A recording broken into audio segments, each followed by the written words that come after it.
এই হাদিসটি যতবার শুনি ততবারই চোখে পানি চলে আসে। জান্নাতের সার্টিফিকেট প্রাপ্ত সাহাবী হযরত তালহা ইবনে উবাইদুল্লাহ রাদিয়াল্লাহু আনহু প্রতিদিনই নবী করিম সাল্লাল্লাহু আলাইহি ওয়াসাল্লামের পেছনে ফজরের সালাত আদায় করেন, কিন্তু নামাজের সালাম ফেরানোর সাথে সাথে তিনি মসজিদে না বসে তাড়াতাড়ি বাড়ি চলে যান। এভাবে কয়েকদিন চলার পর অন্যান্য সাহাবীরা এটা নিয়ে বেশ আলোচনা শুরু করলেন যে প্রতিদিনই সালাম ফিরিয়ে তালহা বাড়ি চলে যান, অথচ নবী করিম সাল্লাল্লাহু আলাইহি ওয়াসাল্লাম ফজরের পর সূর্যোদয় না হওয়া পর্যন্ত মসজিদে বসে থাকতেন। অন্যান্য সাহাবীরাও রাসূল করিম সাল্লাল্লাহু আলাইহি ওয়াসাল্লামের কাছে বসে থাকতেন।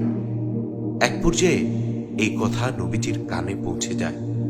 অতঃপর আল্লাহ রাসূল সাল্লাল্লাহু আলাইহি ওয়াসাল্লাম সাহাবীদেরকে বললেন, আগামীকাল ফজর নামাজ শেষে তালহা যেন আমার সাথে দেখা করে। পরের দিন নামাজে আসলে তালহাকে এই কথা জানিয়ে দেয়া হলো। ফজরের নামাজ শেষ হলো, তালহা বসে আছেন নবীজির সাথে দেখা করার জন্য। এক পর্যায়ে নবীজি তালহাকে ডাকলেন। নবী করিম সাল্লাল্লাহু আলাইহি ওয়াসাল্লাম অতি মুলায়েম কণ্ঠে তালহাকে বললেন, তালহা, আমি কি তোমাকে কোনো কষ্ট দিয়েছি? আমি কি তোমার কোনো হক নষ্ট করেছি?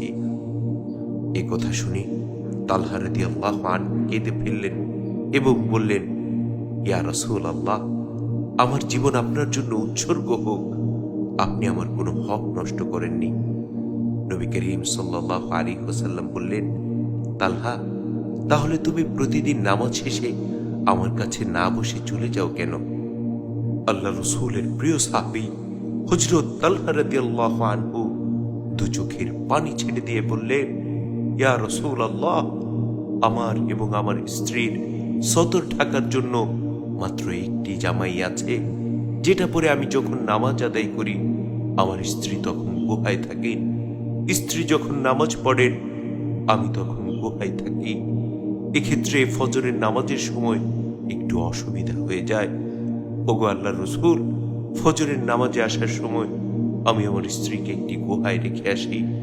এমত অবস্থায় আমি যদি নামাজ শেষে এখানে বসে থাকি তাহলে তো আমার স্ত্রীর নামাজটা কাজা হয়ে যাবে। ইয়া রাসূলুল্লাহ, এজন্য আমি নামাজ শেষে দৌড়ে চলে যাই। আল্লাহর রাসূলের প্রিয় সাহাবী তালহার কথা শুনে রাসূল আকরাম সাল্লাল্লাহু আলাইহি ওয়াসাল্লাম অঝরে কাঁদতে লাগলেন। কাঁদতে কাঁদতে আল্লাহর রাসূলের দাড়ি মোবারক ভিজে গেল। সাথে সাথে নবী করিম সাল্লাল্লাহু আলাইহি ওয়াসাল্লাম তালহাকে জানিয়ে দিলেন, ও আমার প্রিয় তালহা, নিশ্চয়ই তুমি জান্নাতি, নিশ্চয়ই তুমি জান্নাতে যাবে। সুবহানাল্লাহ, সুবহানাল্লাহি ওয়া বিহামদিহি, সুবহানাল্লাহিল আযীম। একটু লক্ষ্য করে দেখুন, মাত্র একটি পোশাক ছিল তালহা রাদিয়াল্লাহু আনহু এবং তার স্ত্রীর, তারপরও আল্লাহর প্রতি তাদের কোনো অভিযোগ ছিল না, ইবাদতের প্রতি কোনো অজুহাত ছিল না।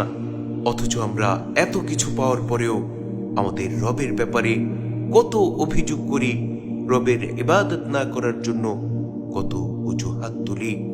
নাউযু বিল্লাহ, নাউযু বিল্লাহ। আল্লাহ রব্বুল আলামিন আমাদের সকলকে মাফ করুন। আমিন।